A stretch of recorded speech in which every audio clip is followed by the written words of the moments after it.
ನಾನ್ mummy ನೀನ್ ಬಂತ ಕಟ್ಟಿದ್ಯಲ್ಲ ನಿಂಗೊಂದು surprise ಕೊಡ್ತೀನಿ. ಏನು? ನೀನ್ ಕಣ್ ಮುಚ್ಕೊಂಡ್ರೆ ನಾ ಕೊಡ್ತೀನಿ. ಕಣ್ ಮುಚ್ಕೊಂಡ್ ಮಮ್ಮಿ ನೋಡ್ಬೇಡ್ದು, ಕೈ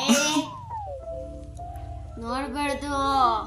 ಸರಿ, ನೋಡ್ತಾ ಇಲ್ಲ ತಾನೇ? ತೆಗೀರಾ? ತೆಗಿಯಮ್ಮ, ಕಣ್ ತೆಗಿ. ಇವಾಗ ನೀನ್ ಭಯ ಬಿದ್ದತ್ಯಾ?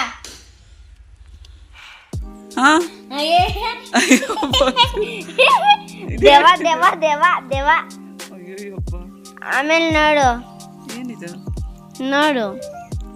ಐ ಮೀಸೆ ಯು ಮಾಮ್ ಅಂಡ್ ಡ್ಯಾಡ. ಅಲ್ಲ, ಮೀಸೆ ಅಲ್ಲ ಅದು. Miss you mum and dad ಅದು. ಅಯ್ಯೋ, ಇದು ಮಿಸ್ ಅಲ್ಲ ಚಿನ್ನಿ, ಮೀಸೆ. ಎಸ್ ಮೀಸೆ. ಅಯ್ಯೋ ಅಯ್ಯೋ, ಅದಲ್ಲ ಅದು.